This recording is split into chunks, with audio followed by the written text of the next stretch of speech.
Una producción original de Troop.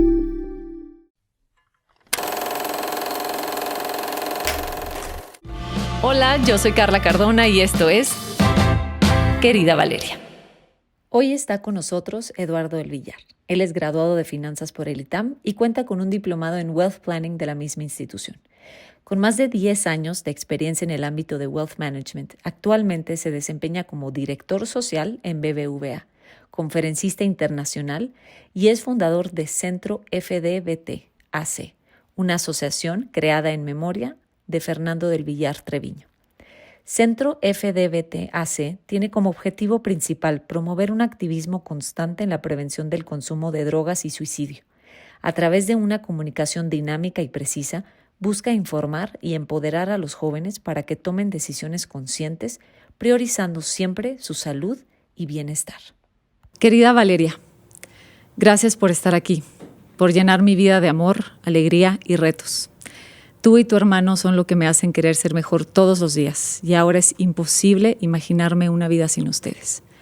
Pronto, tal vez más de lo que me imagino, entrarán en una etapa de exploración, de búsqueda de identidad y de probar cosas nuevas. Y eso, así de emocionante como suena, también tiene una parte que a los papás nos aterra. Querrán probarlo todo, querrán comerse el mundo y sentirse invencibles, pero si algo quisiera decirles es que no me suelten la mano. Y más importante, no se abandonen a ustedes mismos. No le den a otros o a sustancias la responsabilidad de hacerlos felices. La paz, el amor y la plenitud siempre se encuentran dentro de nosotros. Nunca, por favor, se olviden de eso. Para todo lo demás, siempre estaré aquí para guiarlos, escucharlos y verlos a los ojos, que hoy siento que eso es lo que más nos hace falta entre humanos. Vernos a los ojos, sentirnos, abrazarnos y expresarnos. Los amo hoy, mañana y siempre.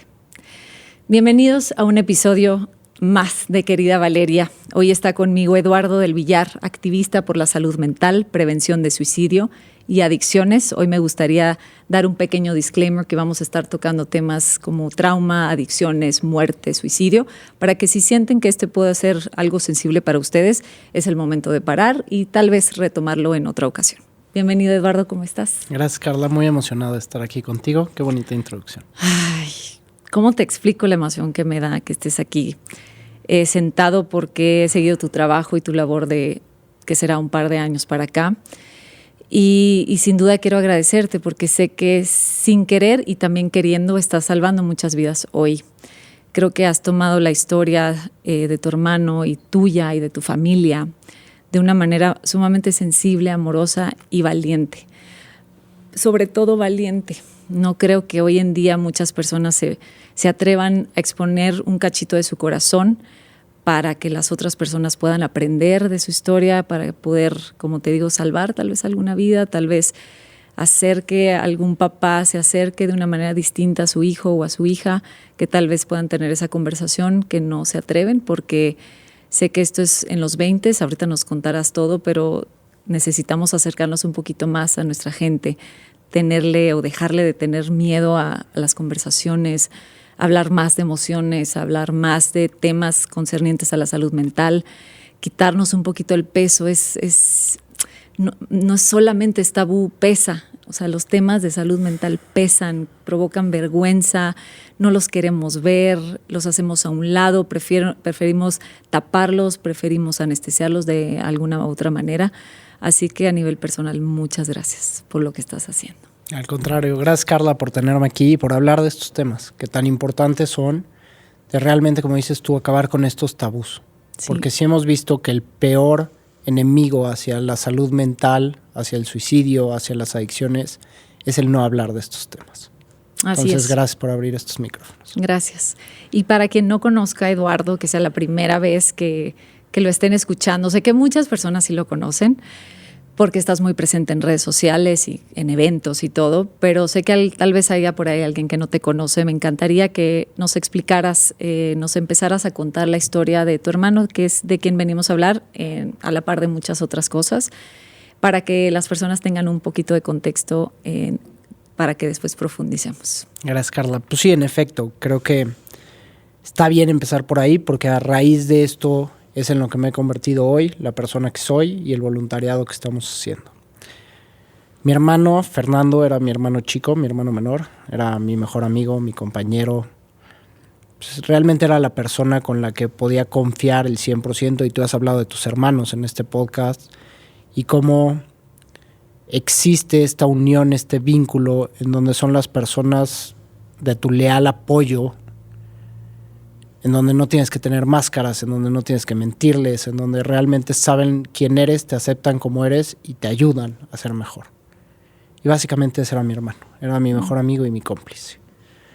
Mi hermano lamentablemente se suicida el 10 de septiembre del 2022, después de haber estado en una fiesta en donde había consumido esta droga tan famosa que hoy en día está, que es el chocongo.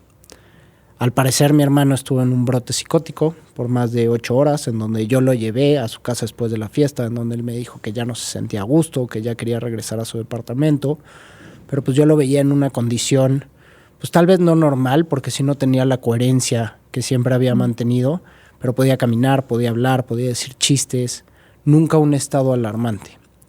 Cuando yo lo dejo en su departamento, pues como hermano grande pensé que yo ya había hecho la parte responsable que me tocaba, ¿no?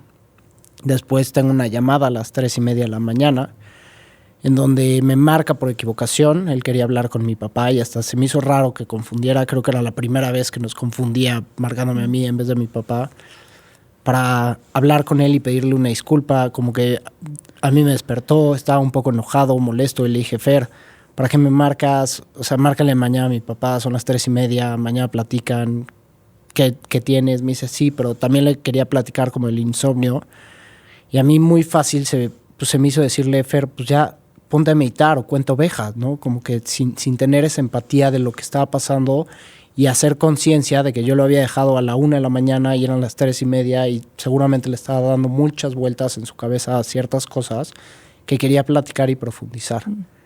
Y creo que para mí fue muy fácil decirle: Fer, ponte a meditar y ya duérmete y mañana será otro día. Claro. Y hasta ahí se acabó, ¿no? Y cuando yo tengo la llamada a las 7 de la mañana con su roomie, en donde me dice que mi hermano se había suicidado, pues no la crees. Claro. Realmente piensas que es una pesadilla, que te vas a despertar en cualquier momento, hasta que voy a su departamento con mi esposa y ves el cuerpo.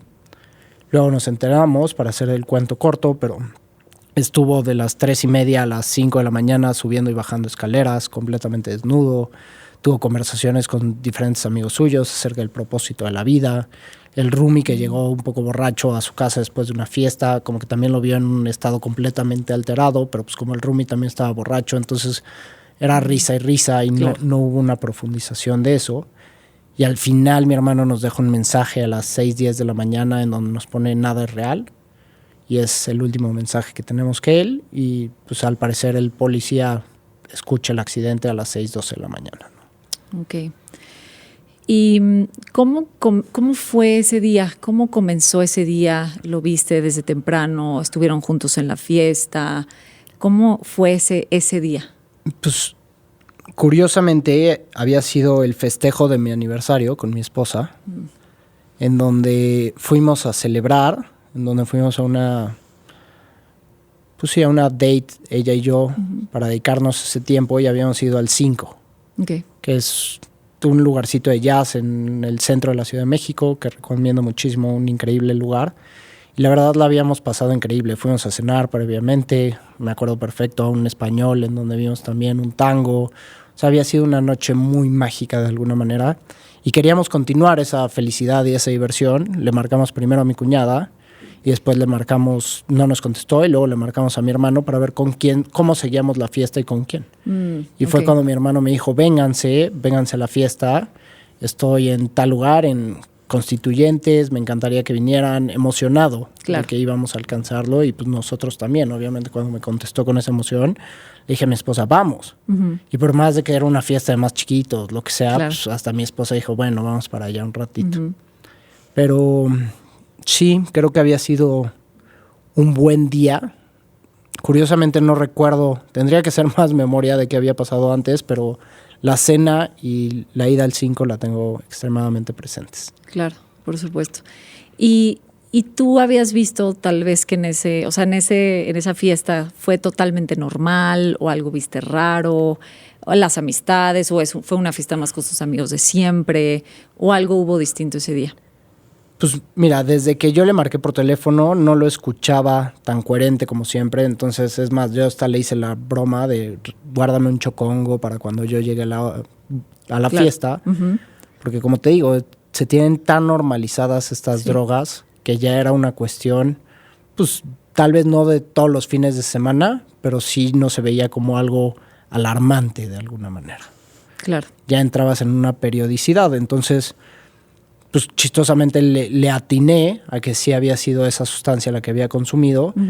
Y como te digo, o sea, llegamos a la fiesta, un amigo suyo todavía me dijo, tu hermano está muy mal. Y yo cuando me dijeron, tu hermano está muy mal, pensé que estaba completamente borracho, que no podía caminar, o sea, que venía saliendo del baño, vomitado. O sea, y cuando lo vi salir del baño caminando y nada más como nefasteado de la fiesta, hasta no le perdí seriedad. Dije, pues seguro tuvo un mal viaje y se acabó, ¿no? Y ya nos vamos a su casa y ya. Y ya. Claro. Y nunca te imaginas. ¿Tú cómo recibes la noticia? Híjole, cuando me marca su roomie a las 7:30, completamente destrozado, llorando en pedazos, y me dice que algo pasó, que por favor tenía que ir al departamento. Y cuando le estoy pregunté qué pasó, porque para ver cómo me movía, si iba con una ambulancia, si no. Sí. Y en el momento en que me dice no hay nada que podamos hacer, tu hermano está muerto, se me cayó el mundo. O sea, como que en ese momento ni siquiera le pregunté qué pasó, como que mi hermano está muerto. No sabía si le había dado una congestión alcohólica, si, no sé, se había broncoaspirado, como que nunca tuve. Y cuando él me dijo no, se aventó de la azotea, pues como que entré en shock, ¿no? O sea, dije, ¿cómo que mi hermano? O sea, porque aparte mi hermano era deportista, tenía una novia de 5 años, tenía una vida por delante, estaba aplicando para la maestría, como que no calificaba en este suicida clásico que es el que nos comparte la sociedad, de que estás deprimido, de que no tienes amigos, de que estás encerrado, de que tienes una adicción. Mi hermano creo que era la 3ª, 4ª vez que probaba los chocongos, siempre había sido muy medido con el alcohol, pues era maratonista, entonces tenía que correr en las mañanas. Claro. Entonces era una persona tan dedicada, tan amable, tan amiguera, que este escenario creo que nunca me cruzó por la cabeza. Entonces ahí fue cuando dije, no, esto es una broma. O sea, es una broma pesadísima. O sea, ¿de qué me están hablando? Voy corriendo al departamento con enojo, ¿no? Y me acuerdo que desperté a mi esposa y le dije, oye, creo que mi hermano se murió, pues vamos a ver. Obviamente también mi esposa súper choqueada, eran las 7 de la mañana, nos levantamos, fuimos. Y sí, cuando llegué al lugar de los hechos, vi al policía, me dijo, ¿tú quién eres? Le dije, creo que es mi hermano. Cuando me dejaron pasar, me dijeron, es que sus amigos se ve que están completamente intoxicados, no pueden ni hablar, no son conscientes. Y ya que me asomé y vi a mi hermano en el pavimento, le dije, sí, es mi hermano. Y ahí creo que fue el golpe de realidad de decir, esto está pasando. ¿Fuiste el primero en verlo o estaban primero tus papás o cómo fue? Fueron los dos, bueno, uno de sus mejores amigos que vivía con él en el departamento, al que le dieron la noticia. Se está quedando otro amigo suyo a dormir esa noche. Bajaron los dos, lo vieron. Y al primero que le hablaron creo que fue a mí. Y entonces sí, yo fui el primero en llegar a los hechos fuera de ellos dos. Y después empezaron a llegar más personas. Yo decidí hablarle primero a uno de mis mejores amigos, que es abogado. A 2 de mis tíos, que son abogados. Como que fue lo primero que intenté resolver. Como, oigan, está pasando tal y tal y tal. ¿Qué procedimientos tienen que haber? Después le marqué a mi papá. Y a mi mamá sí no pude. A mi mamá le pedí a mi esposa que hablara con ella porque, híjole, era su hijo adorado. O sea, no tenía las palabras para hacerlo.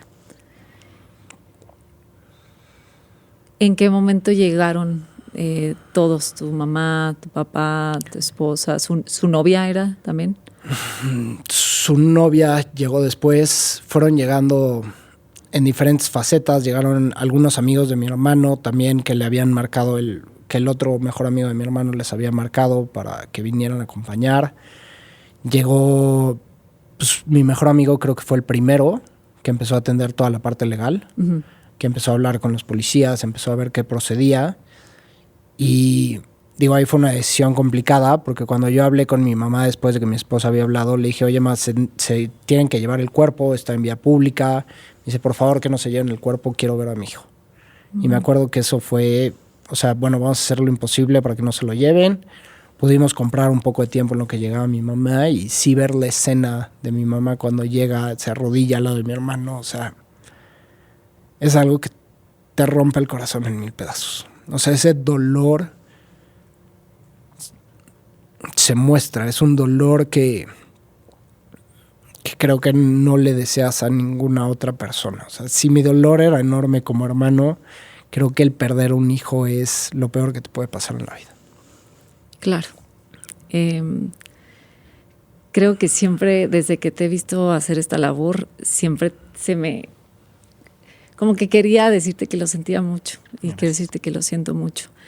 Y también lo siento mucho de persona a persona. Creo que hablas de un dolor tan grande que es perder un hijo, que hablamos de las muertes de nuestros seres queridos, que si se mueren tus papás eres huérfano, si se muere tu esposo eres viudo. Hay muchos títulos, pero no hay uno para perder un hijo y tampoco hay uno para perder un hermano.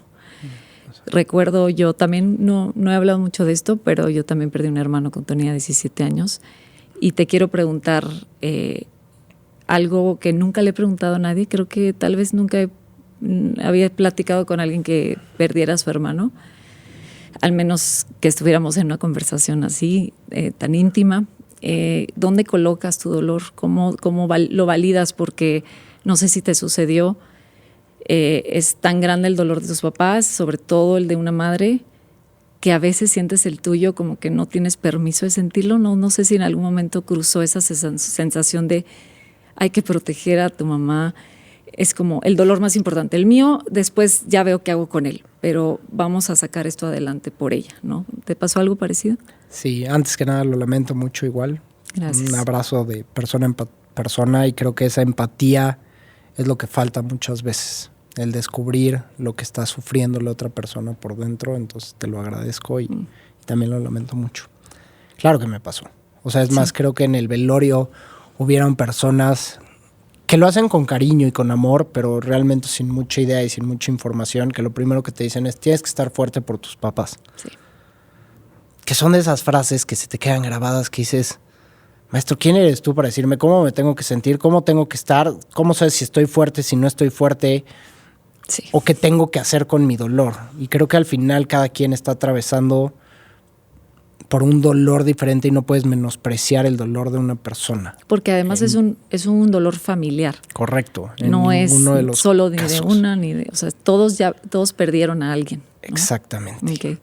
Y lo que yo te diría fue, en el momento, al principio fue mucho enojo. Y lo recuerdo, o sea, de que iba en el periférico y alguien se me metía y yo quería bajar y agarrarme a golpes con la persona y decir, ¿cómo es posible? Yo acabo de perder a mi hermano. Y, o sea, como que con una furia además. Y luego empecé a ir a terapia, empecé a ir con una tanatóloga y me empecé a dar permiso de sentir. Y de sentir ese dolor y experimentarlo y saber cómo estaba y qué emociones estaba tocando y cómo irlo sacando poco a poco. Y una frase que me fascinó fue, dolor compartido es dolor dividido. También me encanta. Recuerdo que le escribí una carta a mi hermano ese mismo día en donde realmente sí me partí. O sea, estuve 1 hora llorando, viendo sus cosas, su cuarto, como que en un espacio muy íntimo y en donde le hice una carta de agradecimiento por todas las enseñanzas, por todas las cosas. Y creo que eso también fue una parte muy liberadora de mi proceso para realmente estar agradecido con la persona que nos había dejado y no tenerle ninguna culpa, ningún recelo, o sea, como que para soltar eso. Claro. ¿Y en qué momento tomas la decisión de empezarlo a hablar, de empezarlo a poner allá afuera? Porque me parece una decisión de verdad tan valiente y a la vez tan amorosa, pero que sin duda puede amenazar a muchas personas, a tus papás, a familias, de ¿cómo? No, de esto no podemos hablar, vamos a decir que fue un accidente o vamos a taparlo, suavizarlo, esto lo vamos a vivir internamente. ¿Cómo tomas esa decisión y por qué? La primera vez justamente que lo hablé fue en la misa de mi hermano, donde leí esta carta. Y recuerdo perfecto que cuando estaba leyendo la palabra suicidio, mi mamá me dijo, por favor, cámbialo a accidente. Y sí, para la misa lo cambié a accidente. Y después me metí a investigar todo acerca del suicidio. Empecé a ver todos los casos de salud mental, cómo estaban las estadísticas en México. Y por ahí fue cuando me dieron el dato del peor miedo al suicidio y que se siga repitiendo, es que no hablamos de ello. Y entonces ahí fue cuando hice un clic y dije, no, esto se tiene que hablar y la verdad nos hará libres y las cosas como son. Okay. Y esto fue un suicidio, sí, que tuvo que ver una droga, que pudo haber estado en una psicosis, de acuerdo. O sea, eso no lo vamos a discutir, pero esto fue un suicidio. Okay. Y entonces la segunda vez que me invitaron a leer la carta, que de hecho, fue una influencer que había subido cosas de mi hermano, de la noticia de que se había suicidado por tal. Y me acuerdo que una amiga mía le escribió enojadísima de, oye, tú no sabes si la familia quiere hablar, tú no sabes absolutamente nada de esta persona, vas a tener problemas legales. O sea, como que sí, una amenaza muy fuerte. Okay. Y hasta ella misma se asustó y dijo, no, pues una disculpa, es la información. O sea, lo que estaba intentando hacer es ayudar. Claro. Y ya ella se acercó conmigo y dije, si lo que queremos es ayudar, vamos a contar las cosas reales. Bien. Y como son, y vamos a ponerlo sobre la mesa. Okay. Y ahí fue cuando leí la primera vez la carta, ya con todas las letras del suicidio, y nos dimos cuenta de la necesidad tan grande que hay de hablar de este tema. ¿Tanto afuera como para adentro? O me gustaría saber a nivel familiar, ¿cómo yo te lo diría vivieron? que sí, porque te libera ya de mucho. Sí. Okay. Yo te diría que ya la primera vez que se habló de suicidio y toda la gente sabía que era suicidio, ya no te daba miedo de hablar de suicidio. Ya. Y entonces también ya no tienes que estar ocultando, y es lo que pasa con las mentiras, es una mentira tras otra mentira hasta tienes que que modificar todo. Exacto, accidente cómo, pero exacto. Entonces, pero no, claro. Entonces ya en el momento creo que eso también fue una parte completamente liberadora. Y también lo que me motivó mucho a hablar del suicidio, en el caso de mi hermano, es la persona que mi hermano había sido.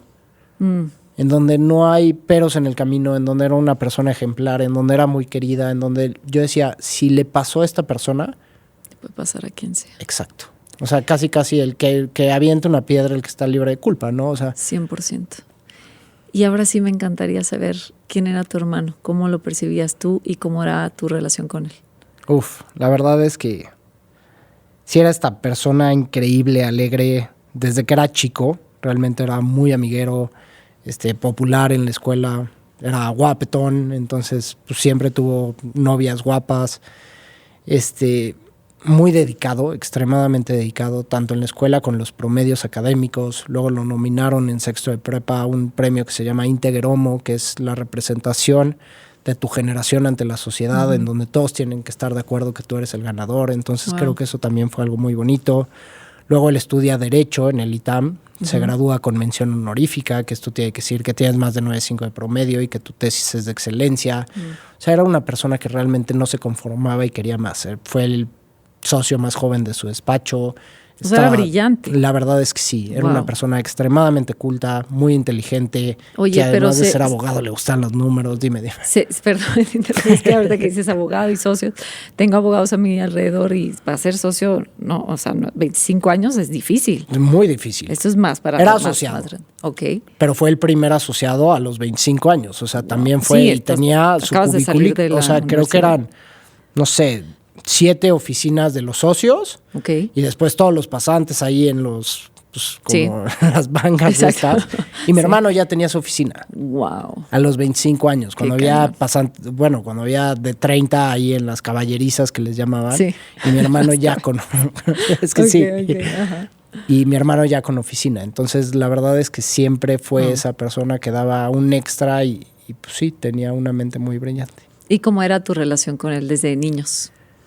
¿Siempre fue buena o no? Y después se fue haciendo cuando se convirtieron en adultos. Siempre fue buena. Creo que al principio era un poco competitiva y más en el tema de deportes, en donde pues, sí yo destacaba en muchos deportes porque toda mi vida fui deportista y era más grande que él. 3 años también es una cosa importante. Sí, entonces como que pues, sí nunca pudo alcanzarme en la parte deportiva, por así decirlo, y creo que por eso se fue también por la parte intelectual, en donde dijo, mira, pues si yo soy bueno en la escuela, también me dan mi medallita y no tengo que irme a sacar en el taekwondo, ¿no? Claro, claro. Y creo que por eso se fue creciendo por ahí. Y cuando él tiene, me acuerdo perfecto, como 16, 17 años, que se vuelve más alto que yo, me empieza a sacar como 5 o 10 centímetros, se mete al gimnasio. O sea, ya era una relación más de iguales. Ya. En donde ya no era mi hermanito chiquito, ya era mi hermano y ya era una relación en donde él intelectualmente, pues también siempre fue mucho más maduro de lo que yo a su edad. Y pues sí, en algún momento fue más maduro de lo que yo era. Okay. Entonces esa se volvió una relación de iguales que trascendió, que ya hacíamos viajes en conjunto, en donde él se podía venir con mis amigos, yo me podía ir con sus amigos. Y fue una relación muy unida, la verdad. Y cuando hablabas al principio de que no había señales, ¿nunca hubo un episodio depresivo, ansiedad, o que se contaran entre ustedes algo? No sé, mira, alguna señal. Mi familia, la verdad, yo tuve la fortuna de ir al psicólogo desde que tengo 16, 17 años. Okay. Por un tema de espiritualidad, en donde mi mamá meditaba muchísimo, en donde empezaron a cambiar pues, las cosas que hacíamos en casa, las dinámicas. Yo tenía muchos problemas con mi mamá cuando yo era puberto, porque fue un puberto horrible, en donde desafiaba la autoridad, en donde todo el tiempo estaba viendo cómo romper los límites que se ponían. Okay. Y cuando mi mamá empezó a meditar y empezó ella a ir al psicólogo, pues empezó a tener también otro tipo de herramientas en donde ya no se enganchaba tan fácil, en donde sabía conducir la relación de mejor manera, la conversación de mejor manera. Y eso me motivó a mí a también querer estar en ese lugar. La veía más plena, más contenta, más feliz. Y creo que todos queremos llegar a estar así, en paz con nosotros mismos. Claro. Y yo empecé a meditar igual, empecé a ir a terapia para resolver cierto tipo de problemas. Entonces, la verdad, eso me fascinó.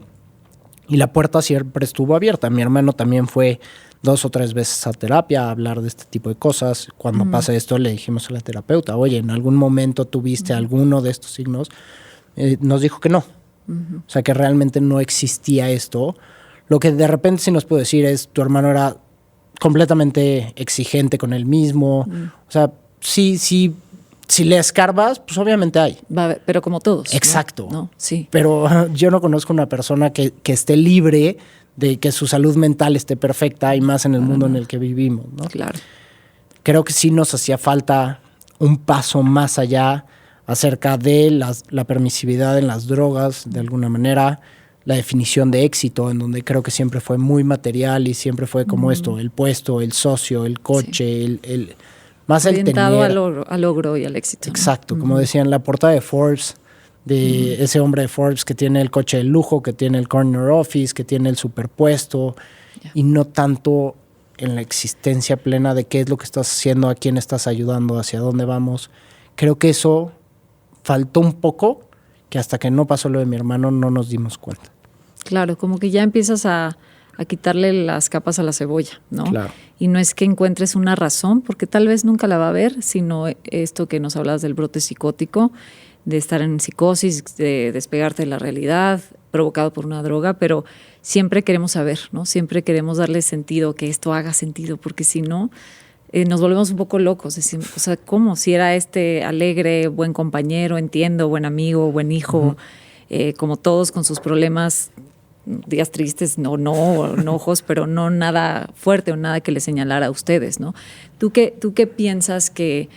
Es que me pongo a reflexionar muchísimo en el tema de las sustancias, ¿no? Sí estaba demasiado normalizado y específicamente en el tema de los chocongos es delicado porque como hoy ya se está hablando mucho más de los daños que tiene el alcohol en nuestro cuerpo y nuestra psique, se está encontrando un sustituto muy conveniente para sustituir el alcohol, porque ya no te da cruda, porque se va el efecto y como si nada, si eres deportista, pues te cae perfecto, porque al día siguiente te paras sin ningún síntoma y te vas a hacer ejercicio, es bastante conveniente. Claro. Sin embargo, hay muy poca información, no se han medido los efectos de la psilocibina a largo plazo.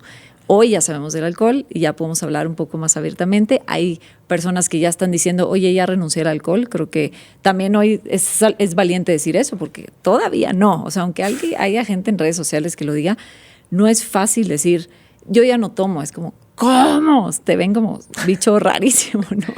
Es que me da risa. Te interrumpo rápido, pero tuvimos una comida familiar el sábado en donde yo ya llevo casi un año sin tomar y la verdad me siento increíble. O sea, estoy muy contento con mi vida, con el ejercicio, con mi relación personal, con mi esposa, en lo laboral. O sea, sí, rindes más. Sí, claro, por supuesto. Te das cuenta de todos los beneficios que trae el no estar sujeto a la sustancia.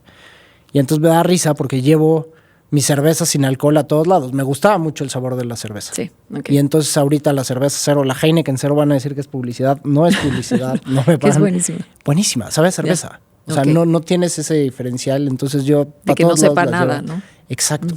Y soy feliz. Y entonces me llevo mi cerveza cero. Y ahorita tuvimos comida familiar en donde estaban 2 de mis tíos que los adoro.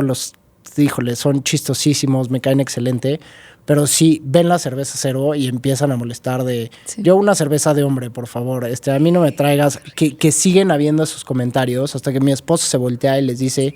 Oye, ¿cómo te apoyan tus tíos, no? Se ve que sí están yendo a tus conferencias, que están escuchando lo que estás diciendo. Ay, qué fuerte. Y entonces cuando les pones eso sobre la mesa, los dos como que se quedaron así, porque aparte estaban mis primos. Claro. Y tengo primos que son menores, más chicos que yo. Mira, y que son menores de edad. Claro. Exacto, que deberías de estar como que liderando con el ejemplo. Please. Y el de decir, no necesito la sustancia para convivir y para estar alegre y para estar contento, ¿no? Claro, y si tal vez tú no lo tienes resuelto, si tú no estás listo para renunciar, a pesar de que ya sepas que no es bueno para ti, tampoco fomentarlo y tampoco ser pasivo-agresivo con quien no lo está decidiendo como tú, ¿no? Completamente. Pero me encanta la decisión de tu esposa, ser más confrontativa a su manera, pero confrontar el tema. Sí. ¿No? Y hablemos de esto y ya una vez que le entramos al tema es, ok, los beneficios de no tomar, y aquí los estás viendo. O sea, yo te estoy diciendo en qué estoy, todos los aspectos que estoy mejor. Tú dime en qué aspectos estás mejor por tomar el alcohol. Qué impresión que te debatan eso. ¿Cómo te voy a querer debatir que te sientes increíble? ¿Por qué te defendería lo contrario, no? Yo creo que porque mucha gente le da miedo el atreverse a dejar la sustancia y no poder. El darte cuenta que ya tienes una adicción, creo que pesa mucho. Absolutamente. Y ¿sabes qué también se me ocurre? No sería la palabra adicción, sino tu sentido de pertenencia. O sea, que te des cuenta que tú te quieren o perteneces a ciertos círculos solo porque convives de esa manera. Y puede ser a lo mejor de manera muy leve, pero en muchos casos sí es de una manera importante, ¿no? Ya eres el borracho, el payaso, el alma de la fiesta, y despegarte de eso me parece que debe ser incluso hasta más difícil que la sobriedad física. O sea, es más retadora esta identidad con la que ya te aferraste, ¿no? Estoy de acuerdo, y por eso yo cuando hago estas pláticas en conferencias con jóvenes de prepa, les digo, de verdad, si esas personas los dejan de buscar porque ustedes estén mejor, no son las personas con las que te quieres rodear. Rejection is protection, siempre digo. O sea, exacto. ¿no? Si tú estás cambiando para mejor y las personas te quieren frenar, esas no son las personas que tienes que tener cerca. Absolutamente. Y al contrario, quisieran estar más cerca, quisiera que, ¿no? Tal vez que los enseñes a decir. Para ti, a mí me interesa muchísimo que seguro en todas tus investigaciones sabrás que los hombres se suicidan mucho más que las mujeres. Se ha comprobado que las mujeres se deprimen más, hay más depresión en mujeres, pero los hombres se suicidan más. Tú como hombre, ¿cómo vives esto? ¿A qué lo achacas? ¿Qué has reflexionado? ¿Qué sientes que tiene que cambiar? ¿Tú qué has cambiado también? Creo que ahí son 2 cosas importantes. El intento de suicidios es el mismo. Sí, exacto. Nada más que los hombres somos más bestias y más atrabancados. Son más letales. Exacto. Entonces los hombres o se avientan o un balazo en la sien, o sea, cosas... Como más a la segura, digamos. Exacto, más agresivo, terminales. ¿No? Mientras una mujer puede ser pastillas, pueden ser estos gritos de auxilio que puede haber tiempo para que no lleguemos al límite y para salvar a esas personas, tal cual. Esa es una. Y luego la segunda es, creo que también las mujeres son mucho más abiertas en estos temas con sus emociones. Creo que también es más permitido, por lo menos en la sociedad mexicana, que las mujeres puedan llorar, que se puedan desahogar, que puedan contar sus problemas. Los hombres tienes que estar bien, tienes que ser el macho, tú no necesitas ayuda, tú puedes solo. Entonces, todo esto también hace una bola de nieve que creo que revienta en cualquier momento. Y si no es con una sustancia, es con otra cosa. Pero al final el no estar en contacto con tus mismas emociones y saber lo que estás sintiendo y cómo lo estás sintiendo, pues te va a hacer explotar. Y tú has sentido esa presión, porque creo que a los hombres que tengo a mi alrededor pudiera sentir que es mucha presión. La presión de las mujeres es distinta, es otra conversación. Yo siento muy ahogado el tema del hombre, muy en el pecho, muy como que se lo tragan. Las mujeres, totalmente de acuerdo, tenemos más permiso de decirnos lo que sea, de quejarnos, de llorar, de por todos lados, ¿no? Pero los hombres los siento apretados, ¿no? ¿Tú has sentido justo en esta definición de masculinidad presión por ser y caber en cierto prototipo de hombre y que te hayas tenido que liberar de, no, yo no puedo con esto, o sea, yo no soy el de la portada de Forbes, o sea, lo siento, tengo que dejar a un lado, tengo que ser un ser humano? ¿Cómo ha sido ese proceso para ti? Sí, creo que esa presión la sentimos todos, sí, de alguna manera. Es el ser valientes y el no aferrarte a ese papel y empezar a cuestionar los mecanismos. Creo que tengo un primo que la verdad siempre ha luchado contra esta masculinidad de alguna manera, en donde hace poco hicimos un retiro de puros primos hombres y no sabes lo increíble que fue, porque realmente pudimos platicar y abrirnos de cómo estábamos. Tengo primos que tienen desde 58 años a un primo que es más chico que yo. Entonces, tener estas diferentes generaciones y los problemas que estábamos y cómo nos estábamos sintiendo con la familia, que creo que también es un poco más fácil abrirnos, ¿no? Porque todos venimos de condiciones similares en donde no tienes que mentir, no tienes que aparentar, no importa tanto eso y puedes ser más honesto. Entonces, la verdad es que ese retiro estuvo increíble. Con mis amigos también ha pasado. Recuerdo mucho antes de que pasara lo de mi hermano, donde un amigo me dijo, es que me fascina que siempre estamos para la fiesta y para los buenos momentos, pero pocas veces entramos a detalle de las cosas que nos están cuestionando. Como que no tenemos ese apoyo para poder hablar realmente lo que sentimos. Y hasta es raro, cuando me lo empecé a decir, yo dije, uy, no se me vaya a soltar Sí. no, sí, claro, porque no sabemos cómo tener lidiar, eso. cómo sostener, ¿no? Justo. Y lo que yo sí le dije es, el día que quieras, yo estoy aquí para ti cuando te quieras abrir y hablar de estos temas. Sí. A mí lo que me ha servido mucho es el ir a terapia. Claro. Creo que esos son espacios seguros en donde realmente puedes conectar con tus sentimientos, en donde puedes ponerle orden, ponerle palabras, o sea, que es, pues sí, un espacio sanador, de cierta manera.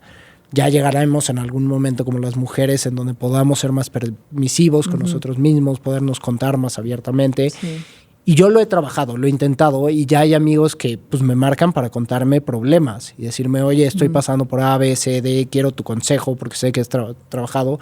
Y aunque yo no soy terapeuta, creo que el hecho de externalizar estas cosas ayuda. Obviamente ya no das consejo, nada más eres un apoyo de alguna manera. Una compañía, ¿no? Exacto. Y al final les acabo recomendando a personas con las que yo he estado, con profesionales de la salud, para ciertos temas que pues también... Claro. Te das cuenta que todos nuestros problemas básicamente son los mismos. O sea, no cambian mucho. ¿Qué más pudiera haber, no? Exacto. ¿Qué sientes que es lo amenazante? Es una pregunta genuina que tengo. ¿Qué es lo que sienten los hombres? ¿Qué los amenaza de no poder decir? ¿Es este concepto de verse débiles? ¿Tendrá que ver con debilidad? Con vulnerabilidad, con debilidad, de la no aceptación, de... Sí, yo te diría que más bien la no aceptación. ¿De qué? ¿De que yo no te acepte a ti? Exacto. De que yo como hombre piense menos de ti. Que tengas menos valor. Exacto. O que eres débil. O sí, como que es... No sé, siento que los hombres hasta eso, pues desde chicos, siempre estamos peleando a ver quién es el más fuerte, quién es el más atlético, pues ahora quién es el que gana más dinero, quién es el que tiene más cosas. Claro. Como que siempre hay esa competencia. Más territorial el asunto, ¿no? Yo creo que va por ahí. Y la vulnerabilidad es algo complicado. O sea, y yo me he dado cuenta que es justo al revés. Las personas que se pueden ser vulnerables son las personas que son mucho más valientes. Porque no tienen miedo a que por hacerte vulnerable, que todos lo somos, tu hombría va a decaer. Claro. Al contrario. Yo creo que eres mucho más hombre cuando estás en contacto con tus sentimientos, los sabes gobernar y los sabes expresar. Y no tienes miedo a lo que la otra persona vaya a opinar de eso. Me acuerdo que me contó un amigo que en la pandemia él ya estaba empezando a ir a terapia, estaba en un proceso personal, había salido de una adicción y como que entendió la importancia de empezar a hablar entre hombres y le pareció magnífico su proceso terapéutico, llevaba como 6 meses. Y entonces decía, es que esto tenemos que hacerlo, y entendió y le cayó el 20. Tenemos que hablar como hombres y abrirnos y platicar de manera más profunda, ¿no? Entonces, pues en pandemia lo único que se podía era Zoom.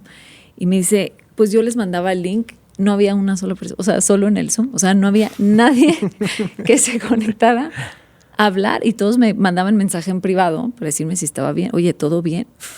Sí, nomás quiero que platiquemos, quiero conocerlos, porque había una sensación entre hombres de que no se conocen, de que ese mismo, nada más se conocen de un nivel hacia arriba, del trabajo, de cuánto ganas, si es que es más íntimo a ti, más cercano a ti, de dónde y luego vive, ni eso se platica. No, o sea, a el veces cuánto ni eso. ganas, igual, tabú. No, porque O sea, esto no, esto también puede ser amenazante o provoca desconfianza, ¿no? O te hace sentir menos. Si la otra Claro. persona gana el triple que tú, Ya pues no. entonces soy menos. Entonces también es un tema. Sí, totalmente. Y ahorita que estábamos hablando de lo normalizado que tenemos, me gustaría regresar a ese punto. Me gustaría regresar a ese punto porque hoy hay mucha información y sin duda aquí no somos expertos ni nada en este tema. No me gustaría que se interpretara así, pero siempre me da mucha curiosidad que hay muchas cosas que se empiezan a poner de moda y que provocan, hay como términos que están asociados a ellos como que son, por ejemplo, en el caso de los hongos, que son terapéuticos, ¿no? Hay gente, desde psiquiatras, médicos, chamanes, psicólogos, hay un montón de gente que sí puede acompañar ciertas ceremonias y que podrá tener sus beneficios, no sabemos. Pero yo siempre digo que siempre es una apuesta, porque como dicen por ahí, cuando dicen el dinero te puede cambiar, ¿no? Si de repente ya te haces rico y tienes muchísimo dinero, no es que cambias, no es que cambias, sino que el dinero va a exponer lo que realmente eres. Yo así creo de las drogas o de las sustancias, incluso el alcohol, que bueno, ya lo estamos catalogando también como droga, pero bueno, es lo más normalizado, que nunca sabes lo que hay adentro de ti hasta que metes esto extra, o bueno, en ese ejemplo más superficial el dinero, pero nunca sabes qué hay dentro de ti, nunca sabes qué hay en la profundidad de tu ser, en tu parte más oscura, porque si te pones a pensar, si hoy te tomas una copa de vino o dos, no es lo mismo que si te lo hubieras tomado el mes pasado. El efecto no es igual. Tiene que ver nuestro estado emocional, mental, la relación que tenemos con los demás, y esta sustancia va a detonar algo en mí. O me voy a poner a llorar, porque resulta que estoy sosteniendo o tapando un duelo que no me atrevo a sentir, entonces me tomo alcohol y me da el permiso de llorar. O estoy enojado con mi pareja y entonces pues el alcohol me desinhibe, entonces ahora sí le puedo gritar. Siempre va a exponer lo que tenemos dentro de nosotros. Tú, ¿qué sientes respecto a esto? ¿Tú crees, porque tú mencionabas yo también los probé y bueno, pues a mí no me fue mal, a lo mejor me revertí, que eso provoca la misma, que dices, bueno, a lo mejor yo también le hubiera recomendado a un amigo, oye, cómete un cuadrito, no sé, y te lo vas a pasar bien, ¿no? ¿Qué piensas respecto a esto? Y es completamente cierto. O sea, como dices tú, tiene sus ventajas. Sí. Y por algo las drogas también son tan llamativas. Sí. Desde la marihuana, molly, LSD, se habla mucho de LSD, Tusi, MDMA. también, que está súper de moda. Los mismos chocongos. Yo me acuerdo cuando los empecé a consumir, fue igual. Una persona nos los vendió muy bien. Y pues sí, al día siguiente nos las pasamos muy bien esa noche, nos divertimos mucho.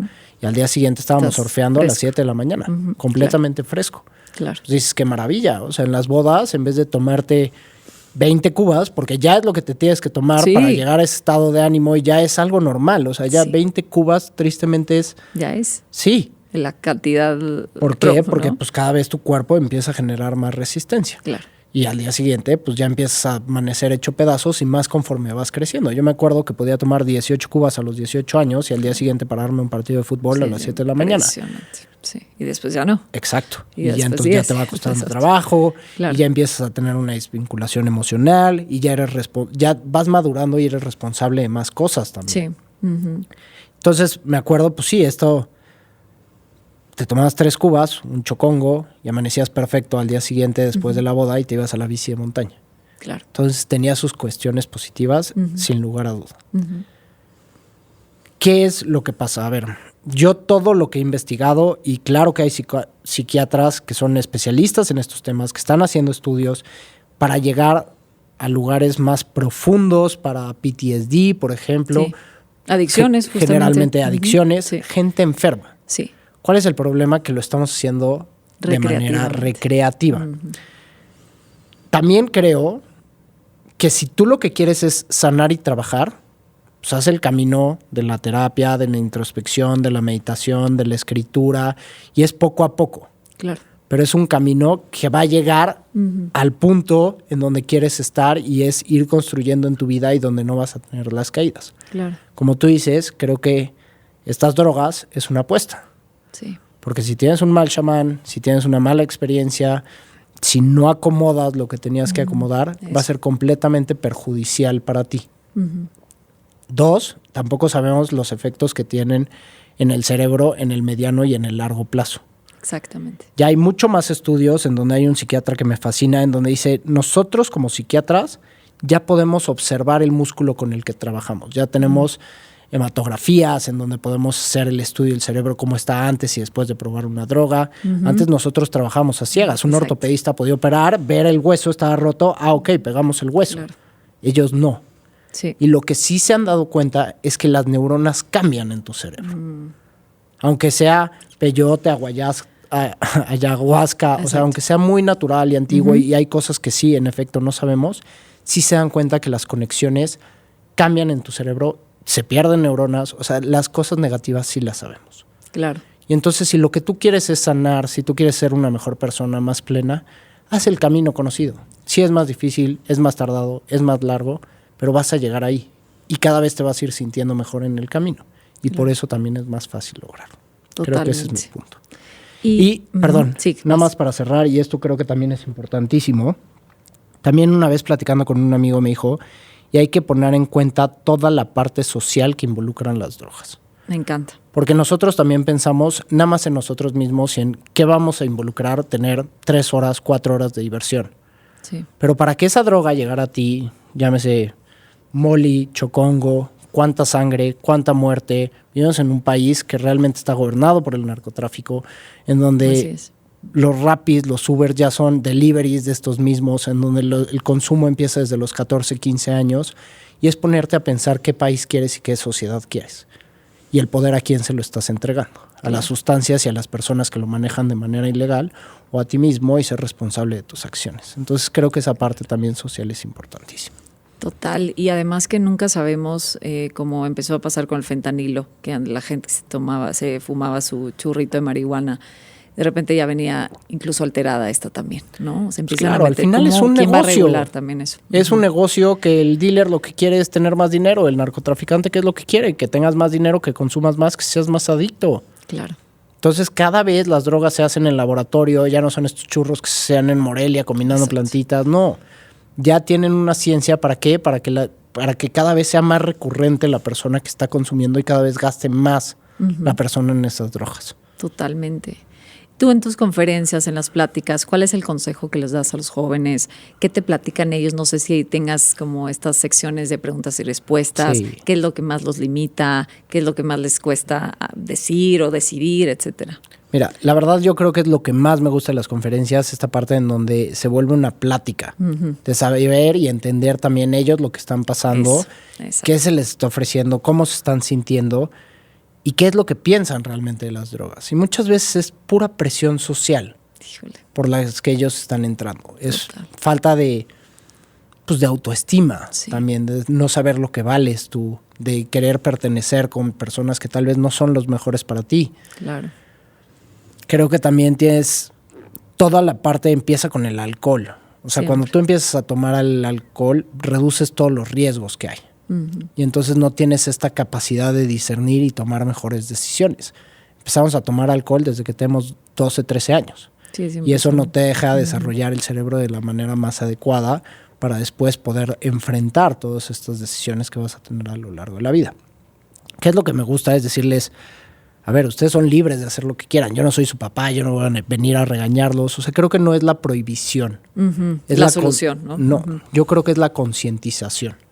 Es darles la información correcta y herramientas para que ellos la puedan monitorear y seguir viendo. Porque lo que sí siento que pasa es, les gusta la conferencia, empatizan, se sienten, pero después llegan el siguiente puente y todo lo que les entró en la conferencia vale más. Y es otra vez la presión social y es el tómate un shot y entonces la regla que yo les digo de oro se les olvida. ¿Cuál es la regla de oro? Esto es importante para mayores de 18 años, es no más de 4 copas, dejar pasar 1 hora entre cada copa, no shots y no días seguidos. Si tú cumples con esa regla, entonces no estás abusando de la sustancia y no puedes tener un riesgo a hacerte adicto. Si tú además de eso le metes una agua entre cada una de las copas, puedes llegar a ese estado happy, que es el que estás buscando, pero sin tener un problema en la adicción. Y piénsalo así, las personas que no toman 3 copas de vino y ya están felices, jiji, jaja, porque no tienen esa... Sí, el exceso, la memoria del exceso, ¿no? O sea, adormecen absolutamente todo, ¿no? Está como más nuevo. Exacto. Ok, me encanta. Y entonces si tú logras mantener esa regla, pues te va a ir muy bien y no te vas a enganchar con otras sustancias y vas a estar más consciente, vas a empezar a trabajar. Que sea como tu límite, ¿no? Exacto, vas a empezar a trabajar también tu músculo emocional, tus límites. Claro. Saber que tú puedes decir, me voy a tomar 4 y me tomo 4. O sea, que no importa si Juanito llega y me dice, tómate un shot conmigo. No tomo shots. ¿Por qué? Porque es una estupidez. Ok. Me encanta. Y me encanta porque también les validas la experiencia a ellos, ¿no? Claro. Porque los adultos, es que fíjate que me pasó eso en el evento en el que no te pude ver, que se abordó un poco más la adolescencia, ¿no? Todo, riesgos de redes sociales, de tecnología, varios psicólogos nos explicaron qué es lo que estaba sucediendo en su cerebro, cómo tener más paciencia. Entonces, mamás escuchando expertos.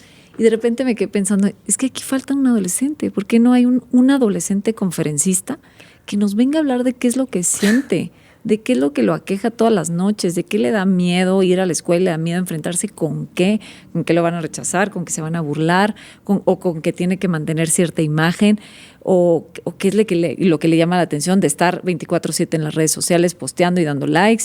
¿Qué es lo que le está pasando? Porque pues de un adulto es que ellos se sienten incomprendidos, se sienten poco validados, y me encanta eso. Yo soy más partidaria también por un poco mi personalidad. Yo nunca he funcionado con prohibiciones. O sea, híjole, es impresionante. En el momento que tú me prohíbes algo, es en el momento en el que mi cerebro lo desea.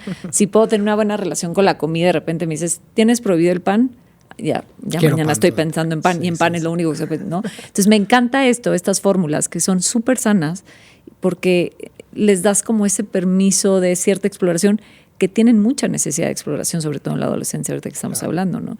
Y que quién no, y a todos nos dio curiosidad, y qué va a pasar. Pero si tienes un ambiente seguro, si tienes alguien que, pero mira, vamos a explorar con estas reglas, vas viendo tú qué sientes, siempre me tienes aquí, es que todo cambia, ¿no? Claro, la comunicación. Eso. También cuando si hay un problema, en vez de que lo estés regañando, lo estés apoyando y ayudando. Sí. El liderar con el ejemplo. Sí. Si tú sigues esta regla, pues probablemente tu hijo dice, mi papá sigue esta regla y se la pasa muy bien, no necesita de más. Claro. Pero si tú te metes 20 cubas, ¿quién eres tú para decirle a tu hijo, oye, necesitas cumplir con esta regla? Y creo que también es el problema que muchas veces vemos, que los papás no quieren salir de ahí, y entonces ¿cómo le haces para traspolarlo a tus hijos cuando tú no lo estás haciendo? Porque el momento, yo creo que de prohibir, y creo que todos lo hemos sentido, es la falta de comprensión. Tú estás mal. Entonces separas, te dejas de vincular, te dejas de, como que este bond tan necesario entre padres e hijos se rompe. Claro. Como tú no entiendes por lo que yo estoy pasando. Entonces, y vas a hacer lo contrario, que ahorita que me decías de tu personalidad más rebelde, desafiante, pues es peor, es como un caldo de cultivo para ese tipo de actitudes, ¿no? Completamente. Pues bueno, por último, siempre les hago una pregunta, ¿qué le dirías a tu Valeria? Pensando en que Valeria somos todos, Valeria es quien tú quieras que sea. En mi caso a veces es literalmente Valeria mi hija, a veces soy yo misma, a veces es mi mamá, a veces es una amiga. Me encantaría que me dijeras tú qué le dirías a tu Valeria. Mira, la verdad creo que ya te lo había comentado antes de entrar al aire, pero soy fan de tu programa, felicidades. Ay, gracias. Sabía que les haces esta carta a tu hija Valeria, a tus hijos, o sea, en general. Uh-huh. Y nosotros estamos por tener un hijo. Ay, felicidades. Sí, estamos, la verdad es que muy emocionados. Qué emoción. Ya está pocas semanas de nacer. ¿Ya saben qué es? Niño. Ay, Jerónimo. Wow, felicidades. Y entonces quise aprovechar y dije, bueno, pues le voy a hacer una carta a Jerónimo de que le quiero. Y entonces si me permites leerla, claro que feliz sí. de la vida, la comparto. Gracias. Hay que pulirla porque tampoco tuve tanto tiempo. No, qué bonito. Pero dice, querido Jerónimo, no sé cuándo o si alguna vez vayas a escuchar esto, pero no quiero dejar pasar la oportunidad de darte la bienvenida. Vienes a un mundo maravilloso, lleno de naturaleza que te dejará sin aliento. Ciudades llenas de culturas y experiencias indescriptibles. Personas asombrosas con historias fascinantes. Claro que también existe la adversidad y la maldad en algunas de ellas, pero en ti siempre estará la decisión de qué camino tomar. Seguro encontrarás pruebas a lo largo de tu vida que pondrán en jaque tus valores. Recuerda que el camino de la rectitud no es el más fácil, pero te aseguro que es el más pleno y dichoso. No hay honor en la vida epicúrea. El éxito no se encuentra en la comodidad, sino en la posibilidad de desafiar los límites impuestos y retos constantes que nos acercan a ser cada vez mejores personas. Tienes la fortuna de llegar a una familia que te buscaba, que se preparó constantemente para tu llegada y sobre todo que te tuvo por un tremendo amor. Nos morimos de ganas de ya poderte conocer y que seas parte de esta familia. Naces en una situación económica afortunada, que te dará oportunidades que muchos no tienen. Pero recuerda siempre que la verdadera grandeza no se mide por lo que posees, sino por lo que das. Aprende siempre a agradecer con humildad y a compartir con generosidad. Vivimos en un país con una extrema desigualdad, por lo que es de vital importancia contribuir con un México más próspero, justo e igualitario. Muchas veces me han preguntado qué tipo de educación intentaré darte, y cuanto más reflexiono sobre ello, más claro me queda que es enseñar con el ejemplo. Quiero que seas un hombre íntegro, que honra su palabra, pero sobre todo de buen corazón, que haga el servicio a los demás su propósito de vida. Nunca bajes la cabeza ante la injusticia ni cierres los ojos ante el sufrimiento ajeno, ya que si de algo carece este mundo es de la empatía. Herramienta que bien aplicada es capaz de mover montañas para la construcción de una mejor sociedad. Por último, quiero hablarte de tu tío, Fernando, que quien escucharás mucho, aunque nunca tuviste la fortuna de conocer. Su legado me deja una misión: ser todos los días una mejor versión de mi persona. Me enseñó a darle a la salud mental la importancia que merece. Me acercó más a la importancia de la labor social, pero sobre todo nos inculcó el amor al tiempo presente y estar para los demás. Que su ejemplo te inspire y que su recuerdo sea un faro que ilumine tu camino. Sé fuerte ante la adversidad y humilde en las victorias. Sé un hombre que inspire respeto, no por tenor, sino por su bondad y determinación. Que encuentre cada día una oportunidad para aprender, en cada caída una lección y en cada persona una historia para escuchar. Con mucho cariño, tu papá. Gracias por la confianza de escribirle a Jerónimo, mi querida Valeria. Me siento honrada, de verdad. Creo que se me quedan muchas cosas. No me gusta hacerlos muy largos mis episodios. Me gusta llegar siempre al punto medular. Pero gracias, infinitas gracias, Eduardo, por haber estado aquí. Gracias por compartirte, gracias por compartir tu historia, por ser tan valiente de la manera más sensible y amorosa. Sigue haciendo lo que haces, sobre todo inspirando a los jóvenes a hacer algo distinto, a cuestionarse las cosas antes de dar ese paso, de probar, de probar su valía, su valor en el mundo. Es muy valioso lo que haces, de verdad. Muchas gracias. Gracias a ti, Carla, y gracias por esta invitación y por tu apertura a abrir los micrófonos y continuar con este camino de informar a la sociedad sobre temas de psicología que tanto se necesitan y autoayuda. Claro. Y bueno, muchas gracias a ustedes que llegaron hasta acá. Me llena el corazón ya estar en esta temporada que me está tocando mucho el corazón. Y bueno, si esto sienten que le puede servir a alguien, por favor, compartan. Creo que es información importantísima para que todas las personas lo conozcan. Sé que esta audiencia es mayoritariamente personas le escuchan arriba de 30 años, pero que esto le puede llegar a quien sea. Estamos en la edad que somos papás de niños chiquitos, estamos súper a tiempo de hacer las cosas distintas, de abordar nuestra crianza de otra manera, de abordar la relación con nuestros hijos de otra manera. Y bueno, para mí esto es oro puro, oro molido para ustedes, que de verdad de todo corazón les traigo a sus casas. Y bueno, les mando muchos besos, gracias por llegar hasta acá. Les mando